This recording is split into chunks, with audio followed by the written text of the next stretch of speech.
자, 이어서 중첩의 원리를 살펴보도록 하겠습니다. 중첩의 원리, 슈퍼포지션이라고 해요. 네, 얘는 역시 회로 분석법의 한 가지입니다. 그래서 앞서 배웠던 마디전화법과 망전류법, 이 두 가지 방법과 더불어서 굉장히 많이 사용되는 회로 분석 기법이고요. 그리고 회로를 굉장히 간단하게 분석할 수 있도록 도와주는 그런 기법이에요. 자, 중첩의 원리는요, 여러 개의 전원이 있는 회로에서 어떤 특정 가지의 전류는 그 각 전원이 단독으로 동작할 때 그 특정 가지에서의 전류를 대수합함으로써 구할 수 있다. 자, 좀 되게 어렵게 써놨는데요. 전원 소스가 여러 가지가 있을 때 그것을 그럼 복잡하잖아요. 우리 앞에서 예제 풀어본 것처럼 좀 복잡하죠. 일단 머리가 아파요. 그쵸? 예, 회로가 복잡하면 딱 보는 순간 머리가 아픈데 그것을 어떻게 중첩 원리는 어떻게 하는 거냐면 전원을 한 가지씩만 남겨놓고 나머지는 다 없애는 거예요. 그리고 예를 들어서 RL 그 저항, 로드 저항, 부하 저항에 흐르는 전류를 구한다. 예를 들어서 그러면 뭐 전원이 3개가 있다면 처음에 전원 1번 전원을 두고 2번, 3번을 없앤 다음에 RL에 흐르는 전류를 구하고 그리고 이번에는 2번에 의해서 흐르는 전류 1번, 3번 지우고 또 1, 2번 지우고 3번에 의해 흐르는 전류를 구한 다음에 그것을 다 더하면 그 3개의 전원이 있을 때 전원에 의한 부하 전류가 그 합으로 구해진다 라는 게 중첩의 원리입니다. 그래서 보면 자, 한 번에 한 개의 전원을 취하고 다른 전원은 없앤다. 자, 그런데 여기서 똑같아요. 전압은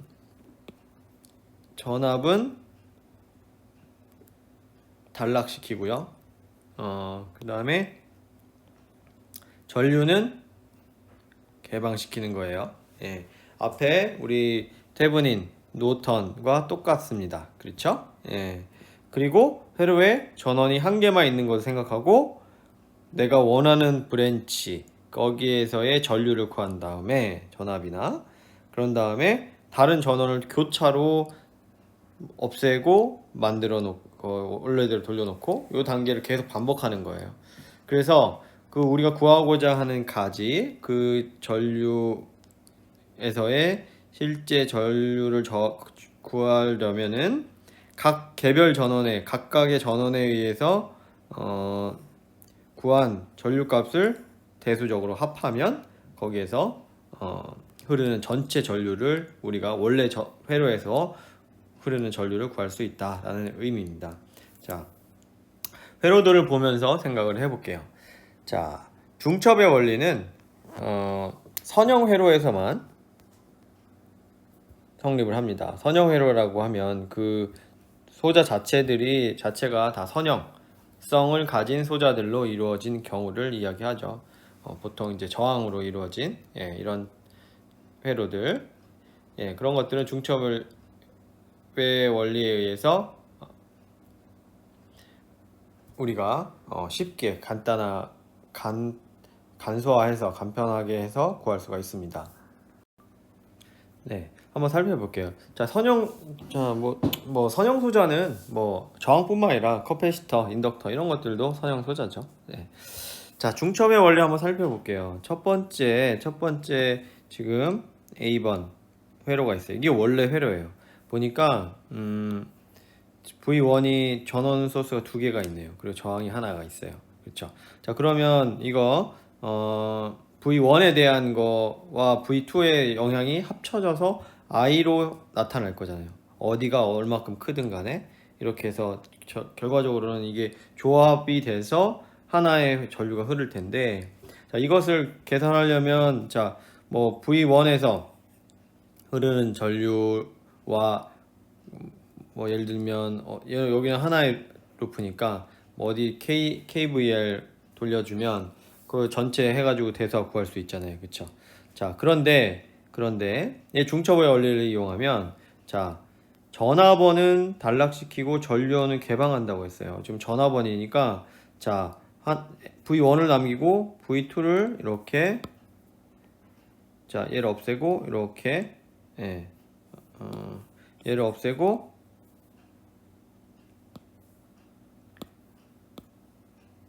얘를 없애고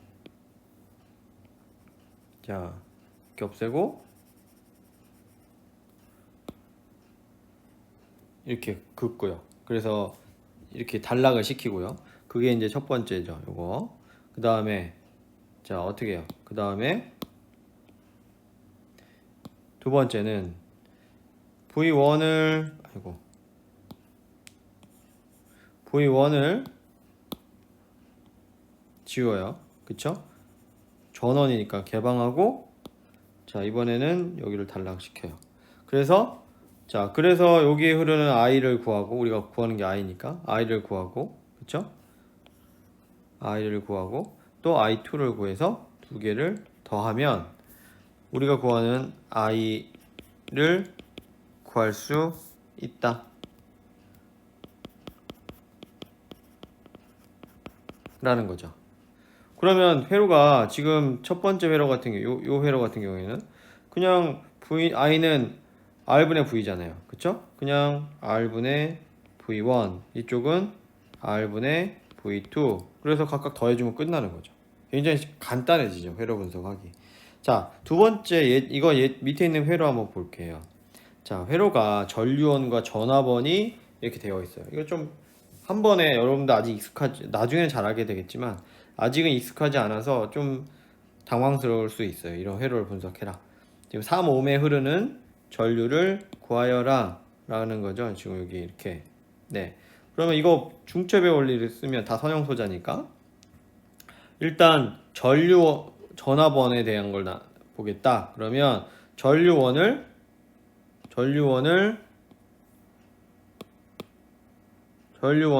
없애주는 거죠. 그쵸? 네. 전류원을 없애면 자, 얘 이렇게 예, 전류 없애는데 자, 전류원은 뭐예요? 전류원은 개방이었어요. 개방. 그럼 이대로 그냥 두는 거예요. 딱 열어두는 거예요. 그게 개방이에요. 자, 그럼 회로가 어떻게 돼요? 회로가 이렇게 바뀌죠. 그쵸? 전화번호는 그대로 있고 전류원만 없어졌잖아요. 그쵸? 그러면 이때 I1을 구하면 된다라는 거죠. 그쵸? 그러면 I1은 어떻게 구해요? 여기서 흐르는 전류니까 지금 여기는 이렇게 했는데 아마 마이너스가 나오겠죠? 왜냐면 전압이 이쪽이 플러스고 여기 마이너스니까 전류가 이렇게 흐를 거잖아요. 그쵸? 근데 I1을 위에서 아래로 흐르는 걸 지금 잡아놨으니까 그냥 그대로 풀면 돼요. 네. 그러면 전압은 어떻게 됩니까? 예, 실제 방향은 반대니까 V는 I는 R분의 V니까 예, 마이너스죠. 뭐, 마이너스 붙고 지금 다 직렬이잖아요. 그쵸? 그러니까 직렬 저항은 더하는 걸로 합저항을 구할 수 있으니까 R분의 V 하면 마이너스 1A가 바로 구해지는 거고요. 그 다음에 이번엔 전화번 없애야죠. 전화번 없애고 얘를 어떻게 해요? 전화번은 단락이었잖아요. 그쵸? 얘 단락. 그러면 회로가 이렇게 바뀌죠. 그쵸? 그러면 자, 요 전류에 의해서 그냥 구하면 되죠. 전류가 이렇게 되니까 자, 얘는 어떻게 돼요? 전류가 요쪽에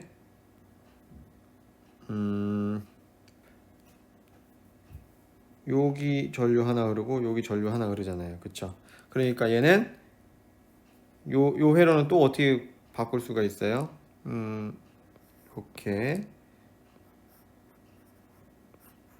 이렇게 바꿀 수 있잖아요. 얘는 6ohm이네요. 그쵸? 직렬 여기는 여기는 직렬이잖아요. 그쵸? 여기는 직렬이잖아요. 그쵸? 직렬이니까 6ohm. 그 다음에 안에는 그냥 그대로 3ohm. 그리고 여기는 3A 됐죠? 그러면 3A가 지금 우리가 구하는 거는 여기 흐르는 전류죠. 근데 여기도 전류 방향이 아래쪽이니까 분명히 이렇게 흘러갈 거예요. 그러니까 분명히 마이너스 방향이 나오겠죠. 예, 그러면 자, 이 전류 분배예요. 그쵸? 전류 분배는 어떻게 한다고 했죠? 반대편 거. 내가 구하고자 하는 거에 반대편 거. 그러면 3 플러스 6분의 6에 있는 걸 구하니까 3 써주고 3A. 그러면 그쵸? 마이너스 붙이면 예, 똑같이 3분의 1이니까 마이너스 1. 그러면 자, 요거와 요거를 더하면 그렇죠? 마이너스 2A에서 요 흐르는 요 전류는 마이너스 2A다. 우리가 구할 수가 있는 거죠. 그러니까 이 마이너스 2A라는 건 뭐예요? 우리가 밑으로 가는 것을 라고 생각하고 문제를 풀었는데 마이너스가 났다는 얘기는 실제로는 위로 흐른다는 얘기죠. 그렇죠? 네. 이렇게 하면 중첩의 원리를 이용해서 회로를 좀 더 쉽게 분석할 수가 있습니다. 자, 중첩의 원리 예제를 한번 풀어보도록 하겠습니다. 다음과 같은 회로가 있을 때 R2에 흐르는 전류를 구하여라 라고 한다면 어떻게 구해야 될까요? 자, R2는 가운데 있는 거네요. 그리고 전원 소스가 두 개가 있는데 둘 다 전하원이네요. 그쵸? 그러면 우리 어떻게 한다고 했죠? 일단 하나씩만 남겨놓고 전부 다 없애고 전원은 전압이면 단락시키고 전류면 개방시켜라 라고 했죠. 그러면 그리고 그 하나의 전원에 대해서 전류를 구한 다음에 또 다른 전원 구하고 나머지 전원들에 대해서 같은 방식으로 구한 다음에 우리가 원하는 곳에서의 전류를 모두 더하면 대수합으로 더하면 원래 회로에서의 전류를 구할 수 있다라고 했죠. 자, 그러면 자, VS1을 먼저 남기고 VS2를 없애 볼까요? 그럼 회로가 어떻게 바뀔까요? 네, 제가 여기 이렇게 이렇게 막아 놨는데 여러분도 잘 아는 것처럼 알겠지만 이제는 자, 여기 VS2 없애고 VS2를 없애고 이렇게 이어 놓은 거죠. 요 회로가 되겠죠. 그쵸? 자, 그러면 회로가 보면 자, 지금 여러분 또 특이한 거 하나 있죠. 지금까지 회로는 전부 다 이렇게 이어졌는데 얘는 떨어져 있네요. 그쵸? 떨어져 있어요. 이거 뭐죠? 회로가 이 폐회로예요? 폐회로예요.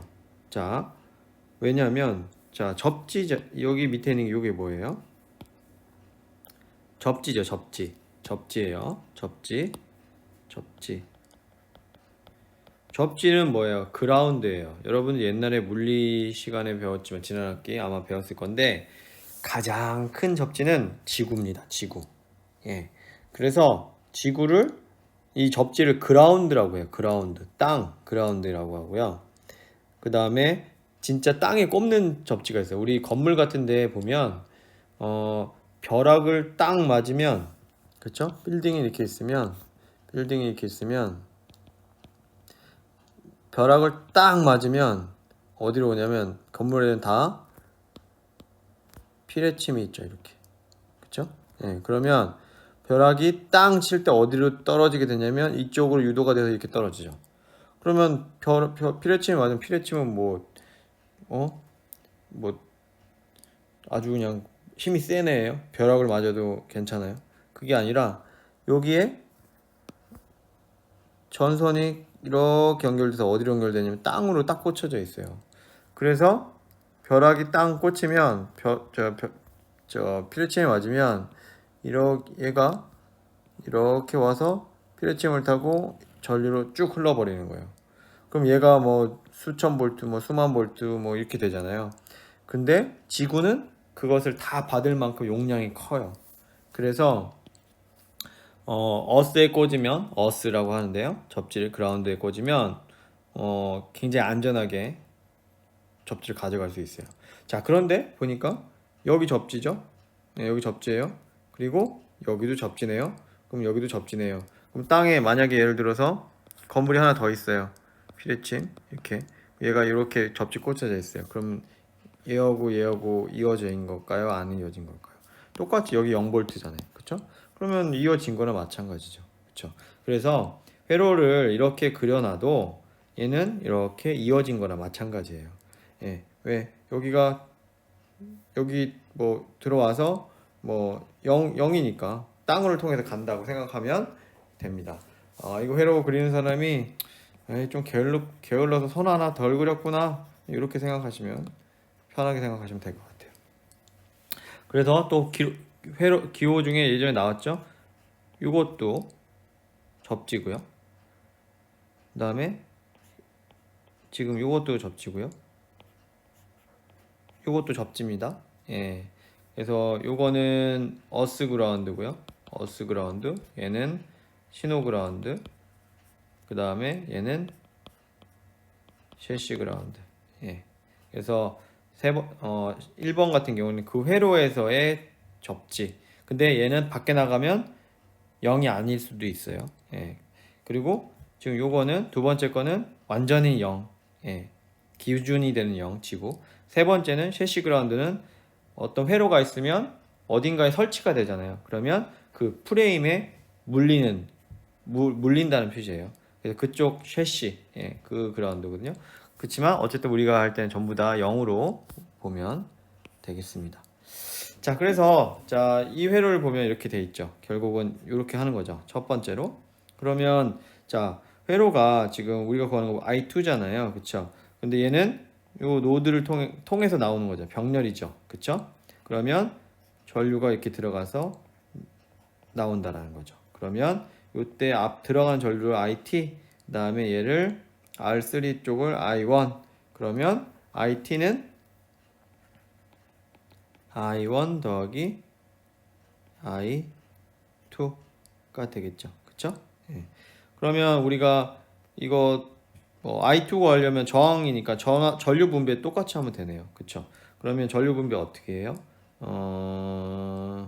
I2는 I2 더하기 I2는 R2 더하기 R3분의 R2 쪽을 구할 거니까 R3에 IT 구하면 되는 거죠. 그쵸? 예. 그러면 그러면 IT를 먼저 구해야겠죠. IT는 어떻게 해요? 여기 전체 저항을 구하고 이 VS1에 대해서 I는 전체 저항 R분의 VS1 하면 되는 거죠. 그쵸? RT는 이거 병렬 저항이네요. 그쵸? 얘는 R1에다가 나와서 R23로 병렬되니까 이렇게 될 거예요. 그러면 이제 안 해도 되죠, 이거. 다 할 줄 알죠, 이거. 여러분들. 다 할 줄 알아야 돼요. 이제. 그러면 R2와 R3의 합저항의 역수는 R2분의 1 더하기 R3분의 1이죠. 그쵸? 이거 계산하면 R은 어떻게 해요? R1, R2 아니죠. 분의 R1, R2 이게 되는 거죠. 그쵸? 더하기 거기에다가 얘를 더해주면 되죠. 그랬더니 150옴이 나온대요. 자, 그러면 우리 150옴 했으니까 요거 해주면 되죠. 그러면 RT는 150분의 10 하면 66.7 0.667이 나오는 거겠죠. 0.0667 그러면 66.7mA가 되는 것이고요. 그것을 요 전류 분배에 넣어서 풀면 원래는 이렇게 되는 건데 분수로 해가지고 역수로 해서 자기 쪽 저항을 역수로 곱해주는 건데 이 컨덕턴스죠. 그런데 이거를 전개를 해보면 결과적으로는 이렇게 나와요. 그러면 I2를 구하면 33.3mA. 언제? 10V에 대해서는 33.3mA가 흐른다. 어디에? I2에. 이렇게 하나 구하고 이어서 얘를 없애고 요것만 가지고 또 풀면 되는 거죠. 그쵸? 그러면 자 볼까요? 이렇게 해서 전화번호니까 단락시켰네요. 그쵸? 예. 그러면 똑같은 방법으로 풀면 돼요. 예. 얘는 전류가 이제 이렇게 흘러갈 테니까 그쵸? 예. 얘는 R3 지나고 R1과 R2로 병렬 연결되는 거네요. 그쵸? 여기 마찬가지로 연결되어 있다고 볼 수 있는 거고요. 그러면 R3 더하기 R1, R2 병렬. 그쵸? 그러면 저항이 다 105이니까 해보면 똑같이 195면 나오겠죠. 그러면 그거 가지고 전체 여기 IT 구하고 여기 흘러가는 I1과 I2 구해서 I2를 전류 분배로 구하면 네, 앞에랑 똑같이 구할 수가 있어요. 그렇죠? 그럼 전체 전류는 33.3mA. 그 다음에 I2는 저항이 바뀌었죠. 결과적으로는 이거 그냥 쉽게 하면 R1 더하기 R2분의 R1 곱하기 IT랑 똑같은 거죠. 예, 요거를 전개해서 정리하면 이렇게 나와요.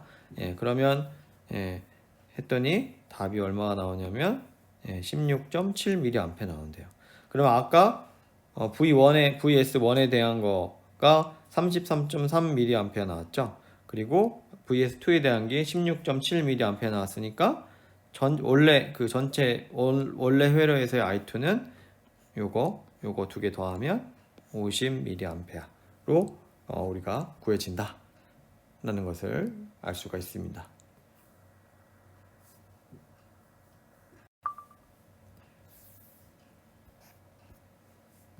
자, 이어서 예제 하나 더 볼게요. 이번에는 전류원이 섞여 있네요. 그쵸? 네, 적절한 예제 같아요. 자, 이건 어떻게 되죠?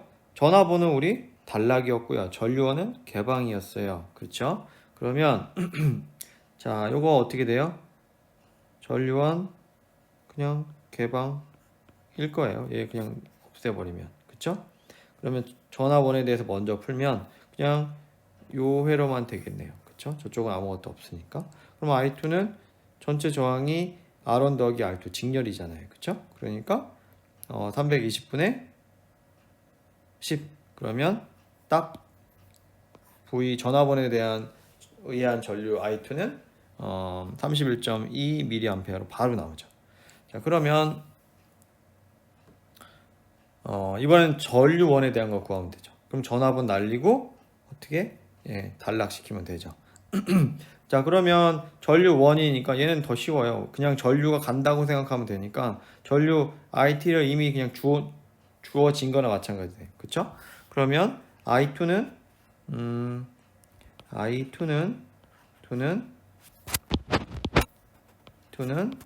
어떻게 해요? R1 더하기 R2분의 R1의 IS가 되는 거죠. 그쵸?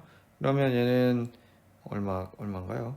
220 더하기 100이니까 320분의 220 곱하기 100mA. 요거는 계산했더니 이렇게 나온대요. 그러면 원래 회로에서 I2는 전류원에 대한 I1, I2, 그다음 전화번에 대한 I2 구해서 더하면 아까 31.2mA니까 31.2 더하기 68.8 하면 100이 나오네요. 네. 어떻게 구하는지 이제 여러분도 알겠죠? 네, 중첩 원리 굉장히 쉽습니다. 잘 이해만 하고 있으면 잊지 말아야 할 건 뭐예요? 전화번은 단락, 전류원은 개방. 요거 두 개만 잊지 않으면 여러분들 수월하게 중첩 원리 이용해서 회로 분석을 할 수 있을 겁니다. 자, 이어서 교류에 대해서 배워보도록 하겠습니다. 교류,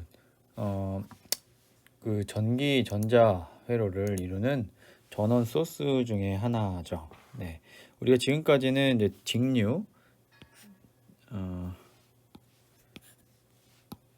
직류를 이렇게 알아봤었죠. 그래서 이렇게 나타내죠, 이렇게. 예.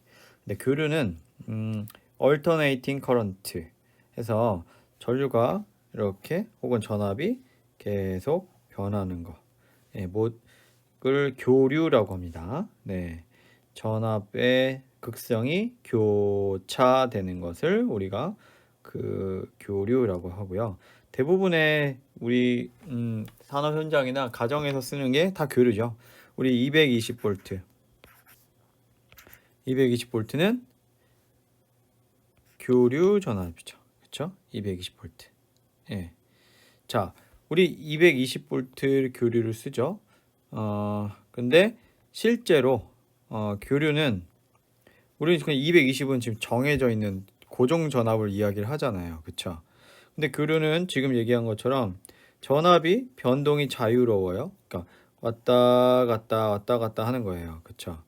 그리고 신호원이나 전원의 파형이 시간에 따라서 변화하는 거. 시간 여기가 이제 T축이라고 하면 여기 전압축이라고 하면 시간에 따라 이렇게 변해요. 그쵸? 크기와 방향이 시간에 따라 주기적으로 변하는 거. 예. 그래서 이제 이런 걸 교류라고 하는데, 근데 우리 가정에서는 220V라고 해요. 그쵸? 220V. 물론 뒤에는 원래 이제 AC가 붙어 있죠. 근데 왜 220일까요? 얘는 변하는데. 지금 만약에 220이다. 그러면 뭐 조금 있다가는 뭐 100V일 수도 있잖아요. 그쵸? 왜 220이라고 할까요? 평균값을 쓰는 거예요.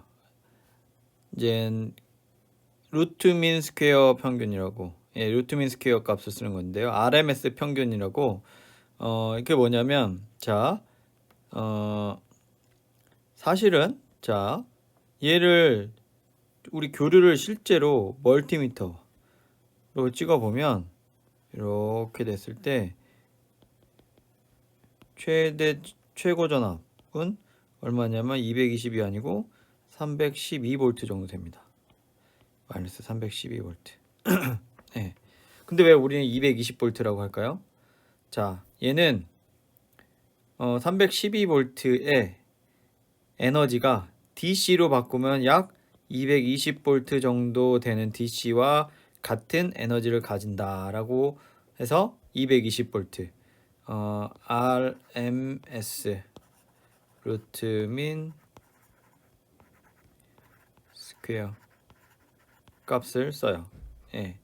그래서 우리가 말하는 220V는 RMS 평균 값이에요. 예.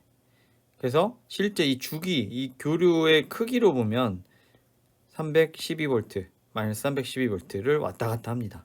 그런데 지속적인 DC로 변환을 했을 때 그 에너지 값은 약 220V DC가 내는 에너지 값이랑 같은 에너지를 내준다라고 해서 220으로 우리가 쓰는 겁니다.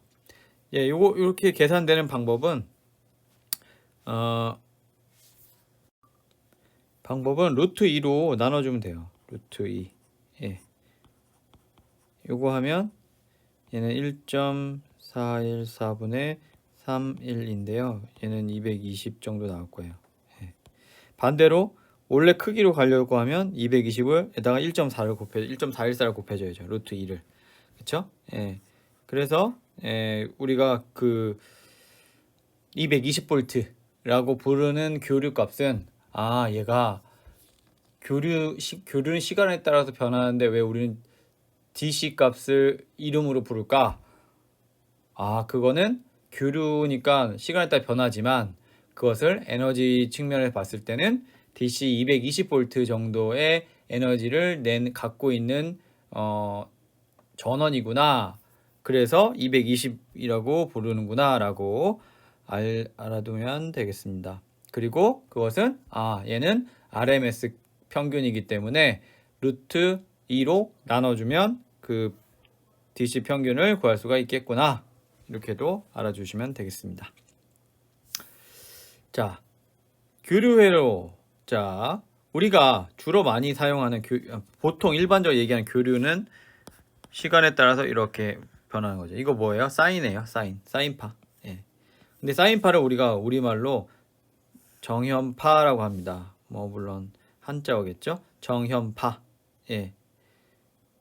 정현파 얘기하면 사인 혹은 코사인 함수를 정현파라고 얘기하는 거예요. 그래서 대부분 교류 전원이 전류가 다 사인파. 그 교류 전압은 교류는 다 사인파를 보면 되고요. 물론 이런 사각파도 교류입니다. 뭐 삼각파 변하잖아요. 시간에 따라 이런 것도 교류예요. 근데 일반적으로 교류라고 하면 정연파를 나타낸다. 그래서 교류 전류는 시간에 따라서 전류가 바뀌는 것을 교류 전류라고 하고요. 전압은 극성, 전압이 바뀌는 것을 교류 전압이라고 합니다. 그래서 정연파는 사인 혹은 코사인이 곡선되는 거. 자, 이거 사각파라고 하죠. 사각파. 그런데 또 다른 말로는 구형파라고 합니다. 구형이요? 구는 동그라미 아니에요? 이거는 입구자입니다. 입구자. 구형. 예, 그래서 입구자 모양으로 움직인다 해서 구형파고요. 삼각파는 그냥 삼각파로 우리가 나타내고요. 그리고 교류의 이제 기호는 이제 이렇게 동그라미에 물결 표시. 예, 이렇게 해서 시간 축에 대해서 전하 혹은 전류가 얼마만큼 변하느냐라는 것을 우리가 나타내고, 자, 그때 요 값이 최대값, 요 때가 마이너스 쪽으로 최대값이 되겠죠. 네, 그래서 뭐 줄여서는 AC, 뭐 VAC다, VAC 교류 전압이다 이런 뜻이죠. 220V AC 뭐 네. 그래서 이런 정의들이 있다는 거 알아두시고요. 자, 그렇다면 회로에서 교류 전원이 쓰이게 되면 어떻게 될까요? 자, 교류는 시간에 따라서 이렇게 극성이 바뀌는 거죠. 그렇죠? 전압이 교류 전압을 썼다고 그러면 자, 여기까지 요 시간 동안엔 이쪽이 플러스잖아요. 그렇죠? 그리고 이쪽이 마이너스고요. 그런데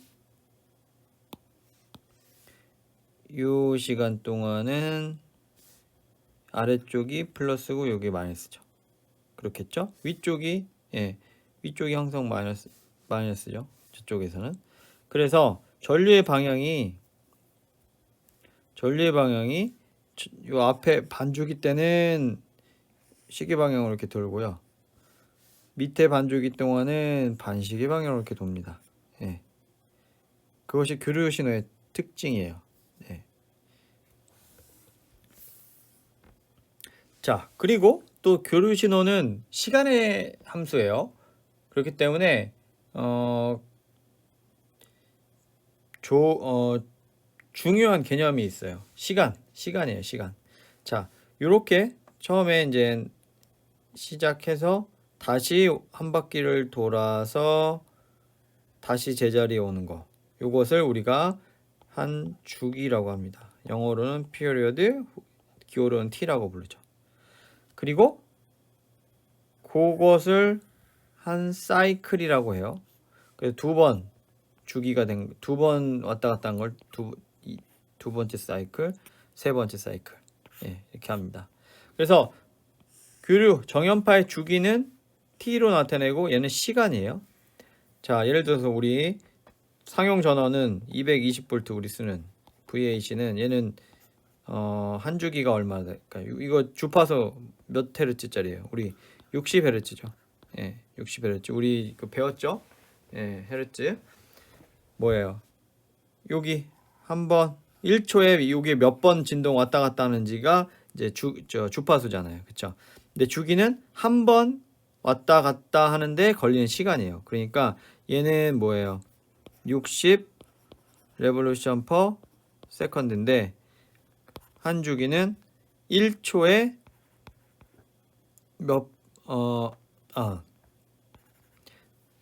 한 번 움직이는데 몇 초가 걸리느냐? 얘는 60분의 1초죠. 그쵸? 예. 그쵸? 예. 1초에 60번 움직이니까 한 번 움직일 때는 60분의 1초가 되는 거죠. 그래서 주기와 주파수는 역수 관계죠. 그쵸? 예. 얘는 헤르츠 단위고요. 얘는 시간 단위고요. 예. 굉장히 중요한 개념이에요. 여러분 헷갈릴 수 있고 꼭 알아두시기 바랍니다. 여기 나오네요. 예, 주파수, 프리퀀시. 사인파가 1초 동안 반복하는 횟수. 단위는 헤르츠를 쓰고요. 주기는 반대 개념으로 같은 전압으로 돌아가기 받기까지의 시간. 그래서 이렇게 주기와 주파수는 역수관계에 있다 라는 것을 잊지 마시기 바랍니다. 그래서 주파수 쭉 있으면 한 주기 이게 몇 헤르츠짜리냐? 그러면 1초에 몇 번 움직였느냐를 묻는 것이고, 자, 주기가 얼마냐? 그러면 한 번 왔다 갔다 제대로 도는데 걸린 시간이 얼마냐를 묻는 겁니다. 예. 그래서 주파수와 주기를 헷갈리면 안 되고요. 주파수와 주기는 서로 역수관계다 라는 거 알아두시기 바랍니다. 자, 그 다음에 또 나오는 개념이 이제 교류에서만 나오는 개념이 이제 각속도예요. 예, 회전, 교류는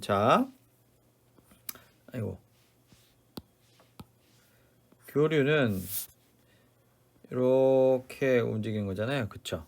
그러면 자, 요거를 다 각각 이렇게 점으로 나타내서 찍어보면, 얘를 좌표 평면상에서 찍어보면, 자, 올라갔다가 내려갔다가 이렇게 왔다 갔다 하는 거잖아요. 그렇죠? 예. 대신에 여기에 뭐 얘는 사인이지만 코사인이 하나 더 들어간다 그러면 여기서 왔다 갔다 이렇게 들어가니까 얘네들이 매칭이 되면 이렇게 원이 되는 거죠. 예. 그러니까 요 움직이는 각 시간들이 결과적으로는 요 움직이는 각 속도가 돼요. 예. 그러면 자, 한 주기가 여기 왔다 여기까지 오는데 그게 원으로 치면 360도 한 바퀴를 돈 거잖아요. 그쵸? 360도예요. 근데 360도는 몇 라디안이죠? 2파이 라디안이에요. 그쵸? 그러면 자, t는 한 주기 t는 자,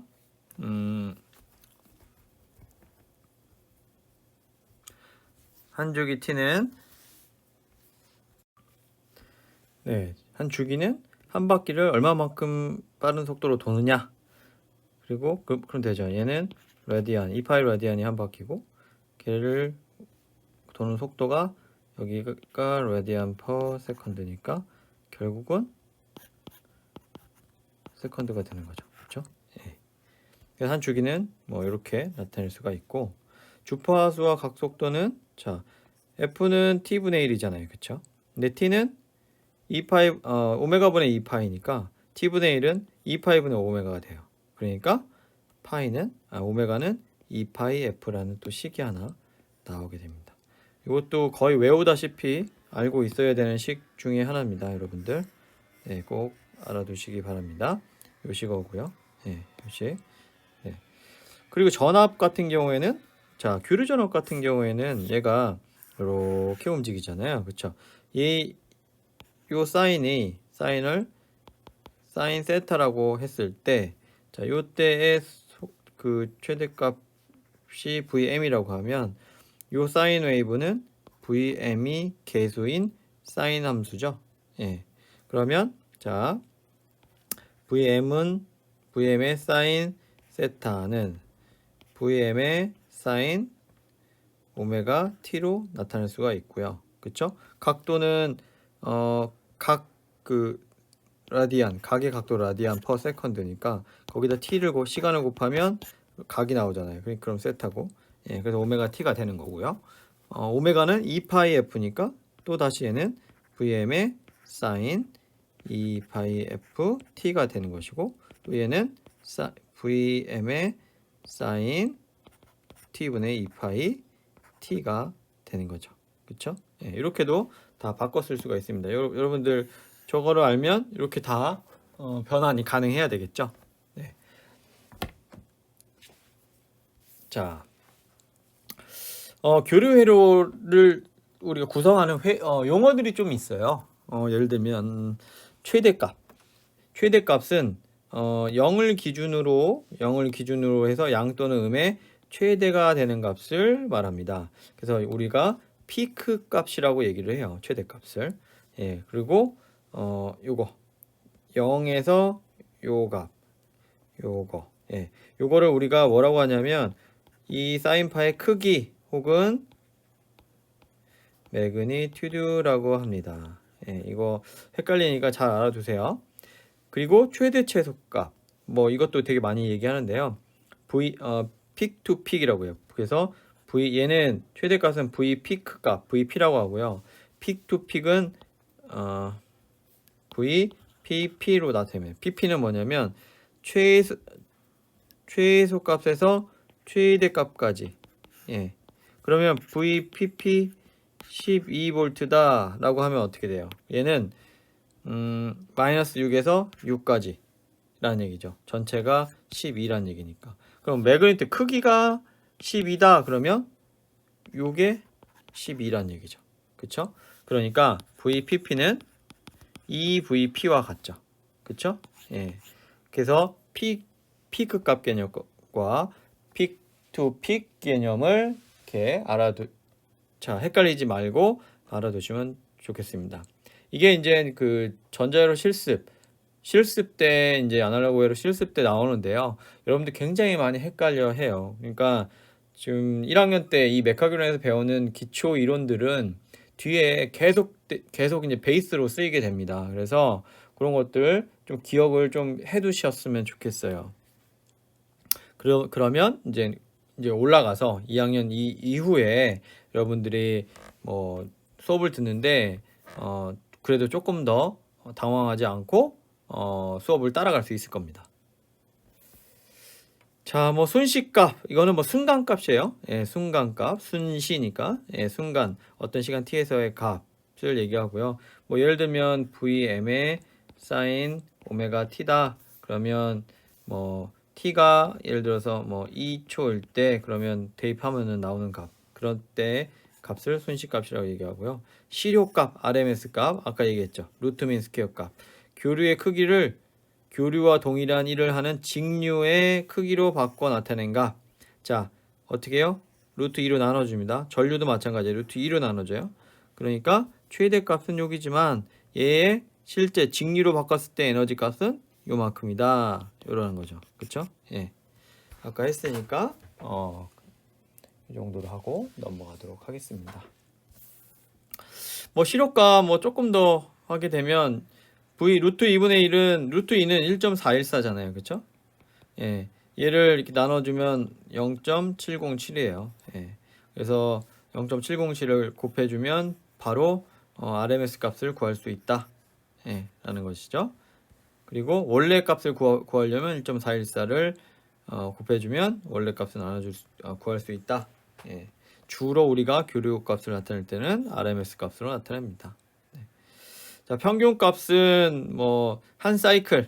자, 예를 들어서 교류가 이렇게 있어요. 그럼 얘 다 더해서 평균은 뭐예요? 평균은 0이죠.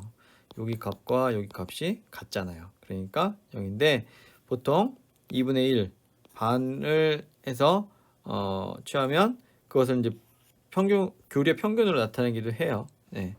그렇게 사용한다는 거 알아두시고요. 이거는 이제 앞에서 나왔던 얘기죠. 파워. P는 IV, VI. V는 IR이니까 I 제곱 R. 얘는 R분의 V 제곱. 이렇게 나타낼 수 있고, 이거는 RMS가 쭉 유도되는 과정인데, 굳이 뭐 요거까지 할 필요는 없을 것 같고, 네. 이렇게 루트 2로 나눠주거나 곱해줘서 실효값을 구하거나 아니면 원값을 구할 수 있다 라는 것을 기억해 두시면 되겠습니다. 자, 다음은 각도인데요. 뭐 각도는 예전에 우리 단위계에서 했었어요. 그쵸? 1라디안. 1라디안은 반지름과 원어의 길이가 같은 각도를 1라디안이라고 한다라고 했죠. 가공으로 바꾸면 약 57.3도인데요. 자, 얘는 뭐 360도는 2파이 라디안이니까 우리 만약에 x도는 이거 몇 라디안이냐? 이거 비례식 세우면 되잖아요. 그쵸? 예. 그러면 뭐 예를 들면 360대 x는 2파이 대 뭐 y. 그러면 y는 어떻게 돼요? 360분의 2파이 곱하기 x 이렇게 되는 것이죠. 그쵸? 예. 그래서 보통 2파이가 한 바퀴니까 파이는 180도가 되고요. 그리고 2분의 파이는 90도가 되겠죠. 그리고 45도는 4분의 파이가 될 거고요. 그래서 요것들은 여러분들 잘 알고 있으리라 생각이 됩니다. 네. 자, 레디안을 각도로 변화하는 거 지금 막 했죠. 예. 그래서 180도, 360도는 일단 2파이고요. 180도는 파이. 그러니까 얘는 뭐예요? 도는 180분의 파이를 디그리에 곱해주면 얘가 라디안이 되는 거죠. 그쵸? 예. 요거 굉장히 쉽죠? 쉬운데 우리가 보통 각을 쓸 때 현실에서는 레디안을 잘 안 쓰잖아요. 우리가 수학적으로 쓸 때는 레디안을 쓰지만 그래서 여러분들 이거 막상 하려면 헷갈릴 수 있어요. 그러니까 그때는 360도 몇 레디안이지? 그러면 2파이 라디안이구나. 그러면 좀 더 약분하면 180도는 파이네. 그러면 자 내가 예를 들어 10도는 몇 레디안이니까 그러면 180에다가 180분의 파이를 곱하면 그쵸? 만약에 10도는 곱하기 180도분의 파이 하면 자 일단 각도가 없어지잖아요. 그쵸? 그러니까 파이만 남죠. 레디안은 무차원이라고 했잖아요. 그러니까 바로 레디안을 바꿀 수가 있는 거죠. 예. 거꾸로 뭐 레디안을 디그리로 바꿀 때는 파이분의 180을 해주면 되고요. 예. 기본이니까 이것도 잘 알아두십시오. 예. 나중에 여러분들 쓰는 일이 굉장히 많을 거예요. 네. 기억해 두시면 되겠습니다.